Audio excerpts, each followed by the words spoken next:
Good afternoon. Welcome to all of our listeners joining us on the Spaceship of Mysteries radio program. Today, we invite you to reflect together on an interesting topic. This is Avan Saron, your weekly host. We hope you enjoy the program from beginning to end. The program is about thinking deeply. We're going to think wisely and with love, which is precisely the title, Wisdom and Love.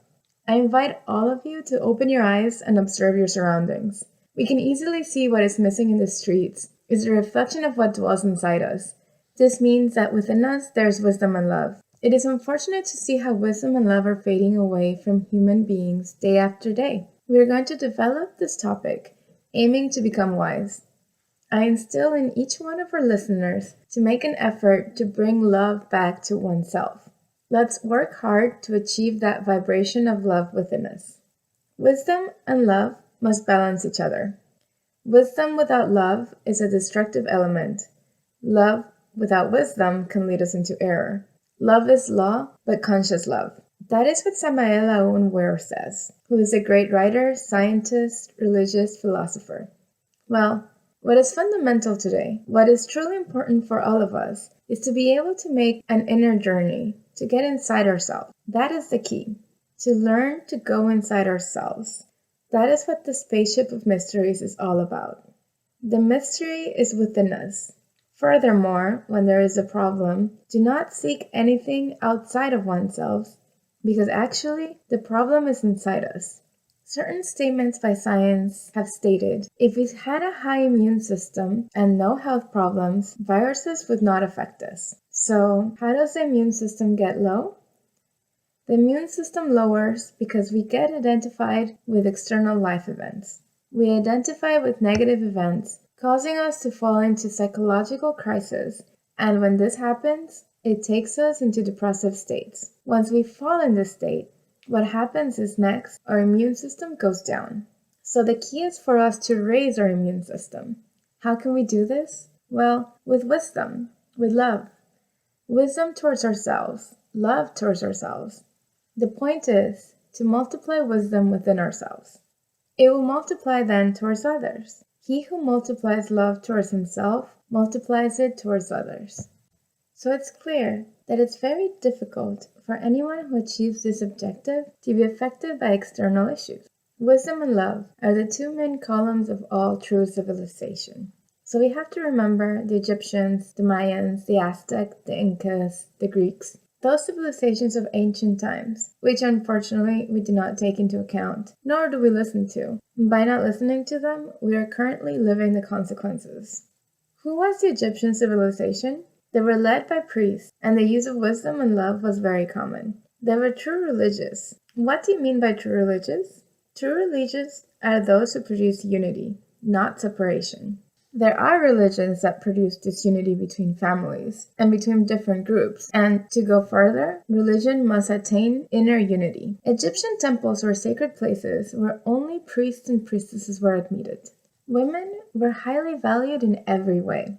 In important celebrations, people were admitted to the patio so they could see those great sages, those priests and priestesses performing their rituals.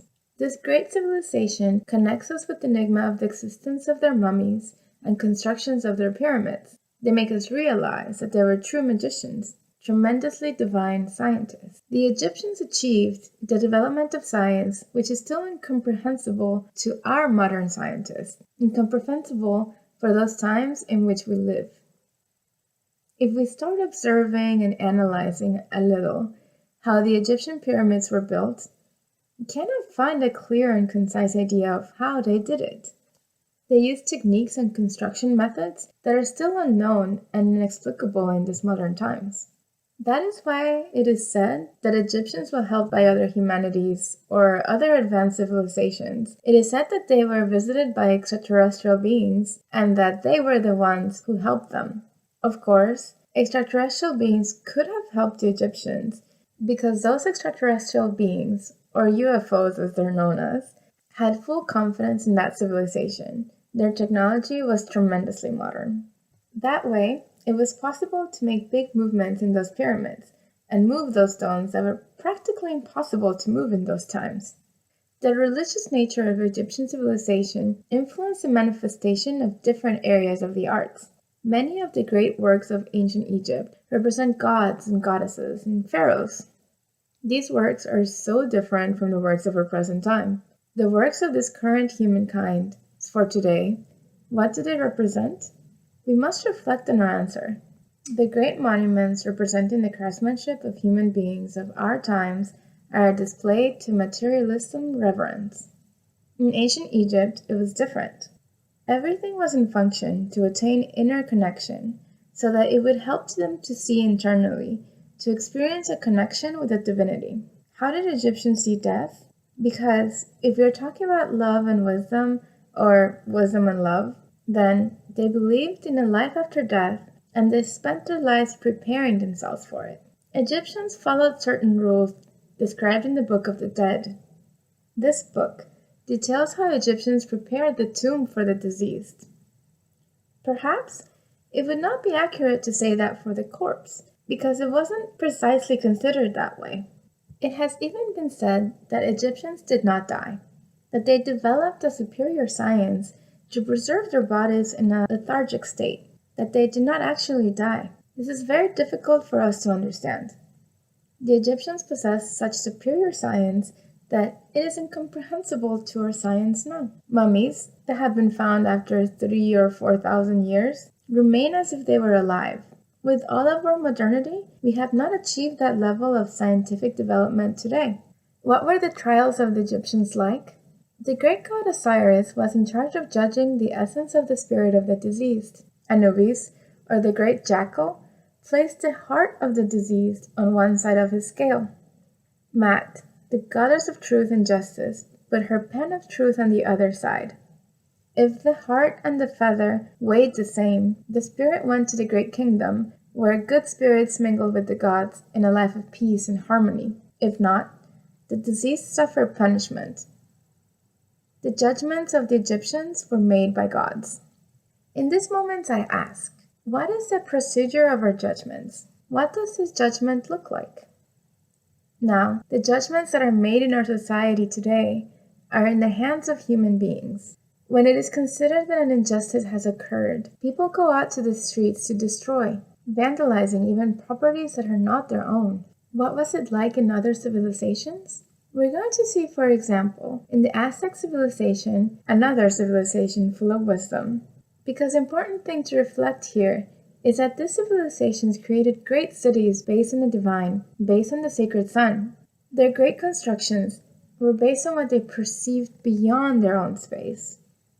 What they got from the cosmos and from the planetary movements, from the movement of the constellations, the movement of the universes. They were not aware only of the physical world, but also of the superior world. They clearly understood how all of the knowledge influenced them. And that is how those great civilizations of the Aztecs, Egyptians, the Mayas, the Incas were built with true scientific knowledge, with Christic science, with divine science. Nowadays, we are too far behind that knowledge. Our current science is an archaic science. The civilizations we just mentioned developed much higher knowledge. So then the key here is to return to seek for that wisdom, to go back to the point of knowledge intersection. Go back to the sacred books that were left. These books contain alive wisdom, telling us that their teachings have always been alive. We must return to our lost roots. Once we get there, we will find true values, true wisdom. It is the dwelling of true love. Wisdom and love were two fundamental columns in the Egyptian and Aztec civilization. Wisdom and love must balance each other. Wisdom without love is a destructive element. Love without wisdom could lead us to mistakes. We are full of mistakes, and we will continue to make mistakes. But I am convinced that the key is to make less and less mistakes every day. I am sure you know that the problem with the mistakes is that they cause us pain. So then, how do you stop making mistakes? Well, many times, mistakes are due to ignorance, to blindness. According to ancient civilizations, they concur in a task we ought to complete. As it is narrated in Plato's teachings, man needs to get out of the cave in which he finds himself. that cave of darkness that does not allow him to see the light. That is the key to making less and less mistakes. But hey, we're talking about the Aztecs. The Aztecs took justice very seriously. They had an appeals court made up of 12 judges who were the ones who decided on the most complicated cases that came to the courts. In the event that someone arrived with a gift to influence the balance in their favor,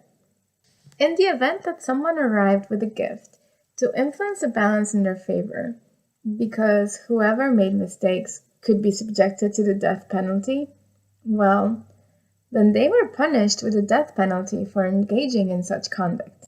A true Aztec hardly dared to bribe judges because they were wise. They did not allow themselves to be deceived by materialism. They were aware that they were enforcing justice in God's name. They knew the role that they played as lions of the law. We have to know that in justice there is love, and in love there is justice. Love and mercy are within love. Sometimes we find ourselves with difficulties believing this. We think and believe that love is giving kisses and hugs. But love is not only that. The meaning of love goes much deeper. So the Aztecs had a citadel, and it was called Teotihuacan. Or it is called Teotihuacan because it's still there, standing in Mexico City. Teotihuacan means, to paraphrase, the place where men are able to become gods. This is very interesting because there are times where we fall into such an inferior state due to the aftermath of life. This occurs when we complicate our lives, thinking too much about the economy, too much about work. We end up giving too much importance to all of this. So of course, we come to think and believe that it's impossible to become a superior energy. The key is learning how to vibrate properly.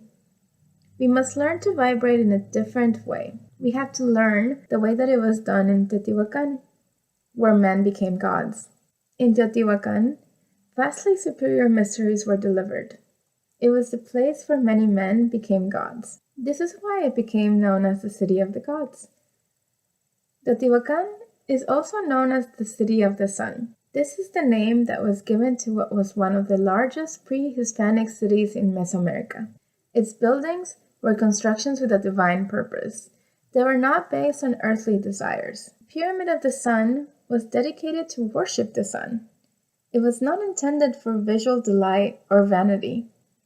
Everything revolved around worship of God. For example, the Pyramid of the Moon, the Road of the Dead, both buildings were places created with deep love and wisdom, and in total balance to teach, to produce divine transformations. The process of death was very clear to that ancient culture. They had the knowledge that when someone died, they were born again, and according to the result of that past, that it was determined what the next life would be. Taking this knowledge into account, we must be aware that what we do now has a cost for or against. This should help us be vigilant in our actions. On one plate, the balance and justice. We must put wisdom, and on the other plate, we must put love. The key is to have a balance between these two, and when we have it, we're able to connect with harmony. When we connect with harmony, that produces peace. It produces serenity. Clearly, this frees us from any worry. Once we connect with harmony, with serenity, then we are ready to connect with hope, with faith. In this condition, we can solve any problem we face. In short, what we need to realize is that we need to be balanced. This is one of the essential keys, finding balance. You have to understand that from time to time, we get off balance. This happens when we're very, very happy. We're so happy that we jump and jump. I believe that these exaltations are an imbalance. Also, when we cry and cry, we can't stop crying. I consider that an imbalance. So, wisdom and love must balance each other as well. Wisdom without love is a destructive element. That is why it can be explained that a person who has a lot of knowledge could at the same time be very destructive. Love without wisdom can lead us to make mistakes. That is why it is said that love is law, but conscious love. We have said that wisdom without love is a destructive element. That is why we must be vigilant. Because sometimes, even holding the virtue of wisdom, we are at risk of making big mistakes. Sometimes we believe that we own truth in its absolute sense and come to believe that we are entitled to destroy whatever it is around us. He who has wisdom and has love does not cause wars. On the contrary, they work hard not to get involved in wars and even help others not be implicated in them. The most interesting thing about this topic is that wisdom and love are within us. We are able to multiply love and wisdom. It is necessary to understand that we need to make the effort to acquire knowledge. It is not enough to cultivate only love. It is also necessary to attain wisdom, knowledge. Not having knowledge of the laws lead us to make mistakes. This perilous situation is our constant companion throughout our lives. Right now, laws are changing both for and against. There are many laws in favor, but not many realize it. When this happens, we do not benefit from the circumstance. It is a pity that we are not open to receiving this blessed gift. Likewise, he who does not realize when the laws are enforced against, what is expected to experience is suffering and more intense sufferings. Only the ones who are aware of the laws, the ones who know the laws well, can be liberated. There are laws that are even continually appearing now. This is why we say that love is law and law is love. Human beings believe and think that the understanding of love is clear. An example is when a gentleman swears eternal love to a lady. After a short time, he forgets the love promises he made to such lady. That is not called love. The soul of that gentleman does not know how to really love. A soul that knows how to love lives something deeply beautiful. True love frees you, makes your heart happy. It is something we could call experiencing a sympathetic joy.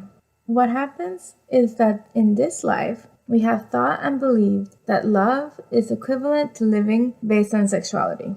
What would our humanity be if there were no laws? It would be total chaos. That is why it's necessary to study a lot and acquire knowledge.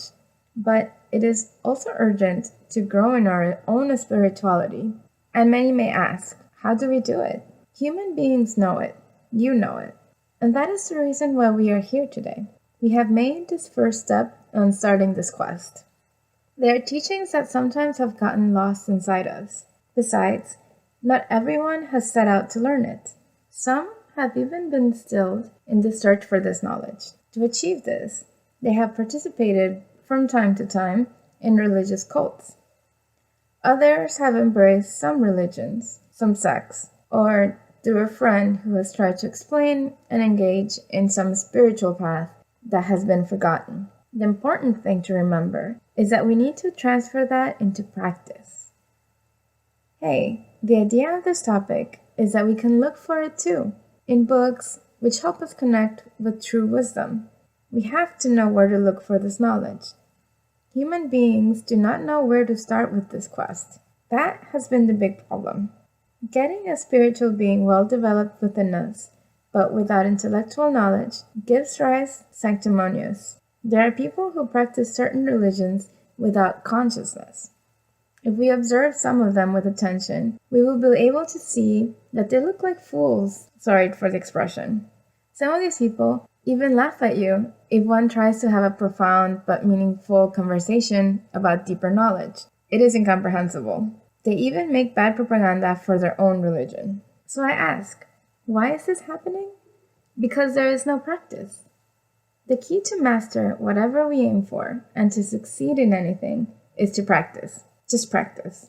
That is why we say, he who laughs at what he does know is on the way to becoming a perfect fool. Any religion must serve to make us truly awakened. An awakened person is one who does not continually run into the same obstacles. However, running into the same obstacle but not overcoming the challenges, but failing once, twice, and more. Whoever gets to know how to seek and find the light, he is the one who knows which way to go. Normally, human beings believe and think that they know. But that occurs only when walking on the right path. A sanctimonious person could even have a highly developed spiritual being, but without intellectual knowledge, it would be hard to achieve hardly anything. The worst thing is that he does not know what to do. Whoever wants to truly walk in this path needs to seek knowledge and wisdom in order to become a true, balanced person. A sanctimonious person has the power to do and succeed in doing the work, but they cannot do anything because they do not know how. I am sorry to say, but any of us at some point could be in those shoes. I'd like to bring to our minds the deeds of the wise Solomon. He holds really wonderful teachings. That is why in Chronicles, there is a text we have taken from the Bible to comment on, which goes like this. That night, God appeared to Solomon and said to him, "Ask for whatever you want me to give to you." So then Solomon answered to God, "You have shown great kindness to my father David, and you have made me king in his place. Now, Lord God, let your promise to my father David be confirmed. For you have made me king over a people who are as numerous as the dust on the earth. Give me wisdom and knowledge, that I may lead these people. For who is able to govern these great people of yours?" And God said to Solomon, "Since this is your heart's desire, and you have not asked for wealth, possessions, or honor, nor the death of your enemies, and since you have not asked for a long life, but for wisdom and knowledge to govern my people over whom I have made you king, therefore wisdom and knowledge will be given to you, and I will give you wealth, possessions, and honor, such as no king who has before you ever, and none after you, will have." We need more people like King Solomon, whose only desire was to attain wisdom and knowledge to guide his people. Solomon had love, so what he was missing was wisdom. Because we question, who can be then the one suitable to judge people? No doubt they should be wise men. The same need we have nowadays. We need wise men within our governments. We need wise men within our homes. We need true spiritual teachers in our schools, in our universities, people who truly deliver meaningful teachings. Whoever seeks for wisdom, and if granted, gains everything. Any need is satisfied in an unfolding blessing. Intellectual knowledge without spirituality generates confusion, perversity, pride, and so forth. In other words, not having developed spiritually causes intellectual dementia. And when we speak of spiritual development, we are talking about the practice of meditation. We are talking about the constant practice of prayer. The short side in this view turns intellectuals into tyrants. They believe they own the absolute truth. People full of pride become tyrants. The pride of intellectuals is very harsh because they believe they are gods themselves. And by doing so, they separate themselves from others and separate themselves from God. During the Second World War, thousands of scientists, devoid of all spiritual elements, in the name of science and humanity, committed appalling crimes to others by conducting horrendous scientific experiments. Now, one can see policemen forgetting the spiritual values, wielding their weapons recklessly. We must know that this earthly law represents absolute law. We must remember to avoid passing judgment over others. It is not up to us to do the task. We have not been empowered to play the role of a judge. Yes, we do need to build a powerful intellectual culture, but it has to be tremendously balanced with true conscious spirituality. We badly need it in these critical moments of all human values bankruptcy. What sort of spiritual culture should we be aiming for? There are many valuable reading examples. Some of them are, not by order of importance, the Bible, the Book of the Dead of the ancient Egyptians, the Popol Vuh of the Mayans, the Arabian 1001 Nights, the Revolutional Psychology or Fundamental Educational Books of Samael Aun Weir, the Tibetan Book of the Dead, and many others. We ought to read books that convey worthy messages for our innermost growth, and intellectualism that leads us to gain spiritual development. That is why we firmly state here in the Ship of Mysteries that we need revolutionary ethics and a revolutionary psychology if we are really committed to dissolving defects that we carry within ourselves. Once we succeed with the completion of these tasks, then we are set to develop the spiritual blessings within us. It is necessary that we get balanced. It is necessary to set an integral self-order. This is the only path to attain the real knowledge of love. Unfortunately, in the midst of working towards this goal, We get so distracted that we even lose track of our commitment. We still believe that we're going on the right path. This means that knowledge and love are the backbone support for us to achieve a well-rounded order. It leads us to live a kind of life out of the common standards. We're talking about a sort of life in which we do not make so many mistakes. It is a pity to see how human beings who live a common life suffer so often. They come out of a stage of suffering where shortly they find themselves immersed into another state of suffering. Now, to our listeners, is there someone listening to the program who has not gone through a stage of suffering? It is unquestionable to state that it's very hard to go through life from suffering to suffering. If anyone who is listening to us right now is in this situation, if anyone is suffering a little or a lot, have you ever asked yourself, could it be because you are identified with the world, with life? Could it be because you meditate very little or not at all? Because you pray very little? Because you seldom seek for wisdom? When this happens, you are away from the divine presence, and as an unfolding effect, you enter into a misfortunate condition. But we are able to fix it. We just need to seek refuge within ourselves. Search for these precise teachings. The science, the art, the philosophy, the religion that unites us, that connects us with the divine. We can assure that a true religion is one that connects us with the divine, and when we fall into the mentioned states, it takes us out of any kind of crisis that we are experiencing it. But something very important to do is to practice, to have lively experiences, to make things happen. It is not enough to walk with the books in your hands. Every book read must be placed in the heart. That book must be placed in the mind. That is why you need to acquire vocational knowledge with the purpose of being useful to others. Of course it's worth studying, but to use as a tool to serve humanity. It is a misfortune to observe what happens nowadays with our modern scientists. They have allowed themselves to become part of warmonger projects. In the medical field, our scientists have been drawn to economic greed. At the end, we have what we created. We're living in a moment of chaos in the world. This is where we find ourselves now. We realize that our science is tied up. It has been defeated by a virus. If Paracelsus, one of the greatest sages in health, were with us today, he would find a solution to get rid of this virus quickly. If he had the knowledge of Egyptian, Mayan, or Tibetan sciences, all of these cultures held knowledge of true science. The more we remain away from these ancient sciences, the more they vanish from our understanding. There might come a time in which ancient knowledge will be inaccessible to us. Being in ownership of superior knowledge, problems are very small. All these virus issues would totally end. Wars, crises would not have a presence on the face of the earth. But so far, we're losing all battles and coming close to losing the war against the adversities we're facing nowadays, mainly because we have disconnected ourselves from the divine path. All we have left to do now is endure with patience and serenity what we see around us and what we see within us. It is necessary to study, to gain basic and indispensable knowledge, but without based on fear. Many people accumulate knowledge out of fear. They are afraid of life, death, hunger, misery, or are too concerned with other people's opinions. Some people choose their careers based on which professional fields are better paid. They're only interested in how much money they will earn when they finish their studies.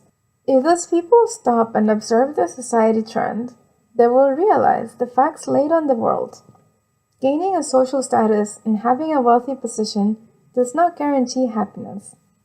If a student would have conscience while in school, they will avoid a future where they become a slave of an educational institution which instills only materialism without vocation. But without inner knowledge, the student does not realize that it is out of fear that they make those choices.